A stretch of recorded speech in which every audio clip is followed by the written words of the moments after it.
रोहितेश्वर धाम का नमन करता हूँ, माँ मुंडेश्वरी का नमन करता हूँ, माँ यक्षिणी भवानी भलनी धाम का नमन करता हूँ, देव मार्कंडे धाम का नमन करता हूँ, झारखंडी महादेव मंदिर का नमन करता हूँ, इस ऐतिहासिक भूमि का नमन करता हूँ, ऐतिहासिक रोहतासगढ़ का नमन करता हूँ, ऐतिहासिक उरांव वंश के शौर्य की धरती और उद्गम स्थल उस रोहतास का नमन करता हूँ। खरवारों की भूमि इस रोहतास की पहाड़ी कैमूर पहाड़ी का नमन करता हूँ। शेर शाह के शौर्य की भूमि का नमन करता हूँ। बाबू निशान सिंह के साहस का नमन करता हूँ। इस धरती के प्रति कोटिशः अभिनंदन नमन करता हूँ।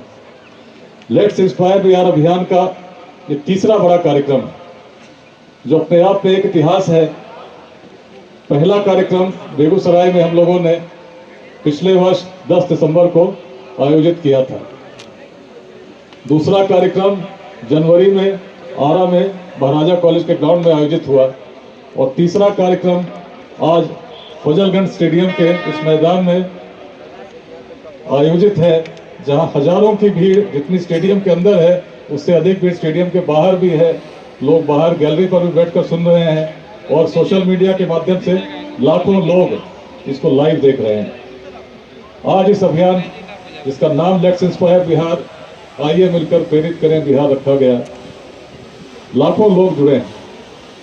केवल व्हाट्सएप ग्रुप्स की यदि बात करें तो लगभग 1.5 लाख की संख्या में सीधे रूप से अपने फोन नंबरों के साथ अलग अलग गठित अध्यायों में लोग जुड़कर प्रयास कर रहे हैं कि अपने जीवन काल में बिहार कैसे एक विकसित बिहार बने।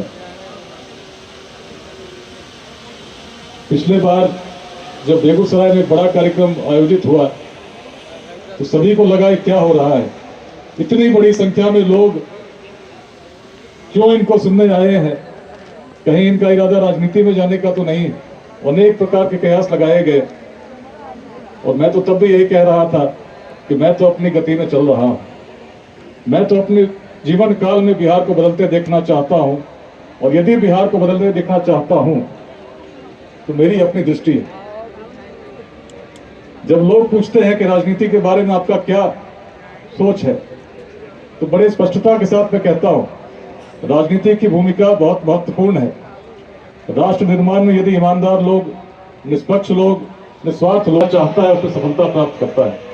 लेकिन जब अपने बिहार की भूमि को देखता हूं तो बड़ा चिंतित हो जाता हूं, क्योंकि बिहार में यदि कुछ अच्छे लोग, ईमानदार लोग, निस्वार्थ लोग राजनीति में आने का प्रयास भी करेंगे तो जिस परिवर्तन की कल्पना हम लोग करते हैं केवल कुछ लोगों के आने से नहीं होगा। कुछ लोग आकर करेंगे भी तो पहले तो आना आसान नहीं, क्योंकि हमारा समाज खंड खंड में बटा हुआ है। की भी व्यवस्था है, जो दल राजनीति कर रहे हैं, जो नए दल राजनीति में आना चाह रहे हैं, यदि सभी को आप देखेंगे, चिंतन करेंगे तो पाएंगे आधार क्या है।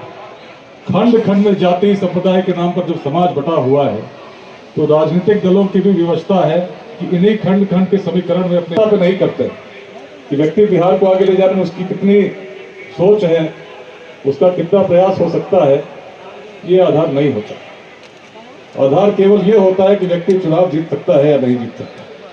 और इस परिस्थिति में जब खंड खंड में समाज बटा हो और राजनीति का आधार केवल लक्ष्य केवल चुनाव जीतने तक हो जाए तो बिहार कैसे बदलेगा। बिहार, जब बिहार को कोई पिछड़ा राज्य बोलता है तो अच्छा लगता है क्या? कोई ऐसा व्यक्ति हो जिसको अच्छा लगता हो जब बिहार को पिछड़ा बोला जाता है? अच्छा लगता। वास्तव में उस बिहार को गति देना चाहते हैं, कुछ बातों को ध्यान से सुनिएगा। ये कोई धार्मिक अभियान नहीं है, कोई राजनीतिक अभियान नहीं है, लेकिन लाखों लोग आज इस अभियान में यदि जुड़े हैं तो उसका कारण हर व्यक्ति अपने जीवन काल में बिहार को बढ़ते देखना चाहता है। और क्यों ना हो, प्राचीन काल में जब संसाधन नहीं थे, मां शक्ति थी, ऐसा सूचना का तंत्र नहीं था, उस समय इसी बिहार से अफगानिस्तान के पार तक हम शासन करने में सक्षम थे। उस समय इसी बिहार से, जब ऑक्सफोर्ड और कैम्ब्रिज की कल्पना यूरोप में नहीं हुई थी, नालंदा और विक्रमशिला को हम स्थापित कर चुके थे, जहां विश्व भर से लोग पढ़ने आते थे, जब संसाधन नहीं थे। आज जब संसाधन उस रूप में उपलब्ध हैं, मैं बोल रहा हूं, लाखों लोग सुन रहे हैं, उस प्राचीन वैशाली के संथागार में पूरे उत्तर बिहार के क्षेत्र से 7,707 गणराजा चुने जाते थे, जाति के आधार पर नहीं। अलग अलग क्षेत्रों से लोग, हर प्रकार के लोग, हर जाति के लोग, हर संप्रदाय के लोग उस वैशाली के संथागार में लोग चुनकर भेजते थे, और बिना किसी विवाद के, बिना किसी माइक के। सोचिए कैसे संबोधित होते होंगे, कैसे प्रतिवर्ष अपने गणाधिपति का चयन करते होंगे। बिहार को यदि आगे बढ़ते हम देखना चाहते हैं, तो सबसे पहले समझना होगा क्या कारण थे जिसके कारण बिहार उस प्राचीन काल में अग्रणी हुआ। क्या कारण थे कि तब हम ऐसा कर सके, और क्या कारण है कि आज एक छोटे से रोजगार के लिए व्यक्ति को बिहार से बहुत दूर जाना पड़ता है। जब तब ऐसा कर सकते थे, तो क्या आज हम अपने हर युवा को बिहार में रोजगार नहीं दे सकते? क्यों ऐसा होता है कि इतनी बड़ी संख्या में लोगों को रोजगार के लिए बाहर जाना पड़ता है? यदि हम खंड खंड में बंटकर संघर्ष करते रहेंगे,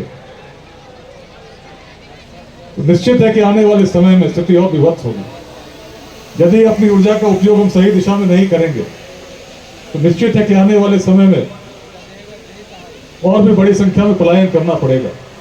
आज बिहार की जनसंख्या 14 करोड़ है, जिसमें 9 करोड़ युवा ऐसे हैं जिनकी उम्र 30 साल से कम है। यदि भारत को एक विकसित भारत के रूप में हम देखना चाहते हैं, तो निश्चित सी बात है कि अगले 2 दशकों में 9 करोड़ लोगों को बिहार में उत्कृष्ट शिक्षा मिले, बिहार में उचित रोजगार मिले। इसके लिए हम सभी को मिलकर प्रयास करना पड़ेगा। करना पड़ेगा कि नहीं करना पड़ेगा? और यदि हम सोचते हैं कोई ऐसी सरकार आएगी, कोई ऐसी पार्टी की सरकार आ जाएगी जो सबको नौकरी दे देगी, कितने लोगों को कोई सरकार नौकरी दे सकती है? शायद 1% लोगों को सरकारी नौकरी दी जा सकती है। पूरे विश्व भर में आप अध्ययन कर लीजिए, 1% से अधिक लोगों को नई नौकरी सरकारी नहीं दी जा पाएगी। लेकिन बिहार के यदि 99% लोगों को रोजगार देना है, तो रोजगार देने वाला कहाँ से आएगा? अचानक तो कोई आएगा नहीं। और क्यों आएगा? यदि हम स्किल्ड नहीं हुए, यदि हम शिक्षित नहीं हुए। रोजगार लगाने तो लोग तब आएंगे जब उसको कार्य करने वाले लोग मिलेंगे, और यदि ऐसे लोग नहीं मिले, तो इससे तो अच्छा है गुजरात में रोजगार लगाएंगे, नई इंडस्ट्री लगाएंगे। बिहार क्यों आएंगे? लेकिन बिहार हम सभी का है, और बिहार को हम सभी विकसित बिहार के रूप में देखना चाहते हैं। तो यदि हम सोचेंगे अचानक कुछ हो जाएगा और जादू की छड़ी घूमेगी और बिहार बदल जाएगा, तो ऐसा होने वाला नहीं। अगर हम सोचेंगे कोई ऐसी पार्टी की सरकार आएगी और अचानक बिहार बदल जाएगा, तो ऐसा भी होने वाला नहीं। संख्या बहुत बड़ी है। जनसंख्या को हम आज एक समस्या के रूप में देखते हैं कि उसके लिए हम शिक्षा और रोजगार की व्यवस्था नहीं कर पा रहे।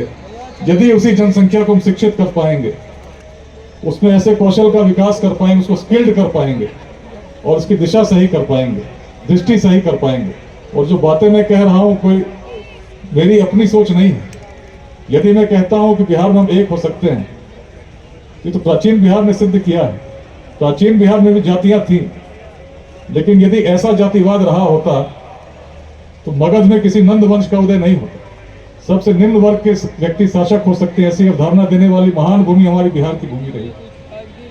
ऐसा जातिवाद रहा होता तो आचार्य चाणक्य भी शायद चंद्रगुप्त की जाति खोजते।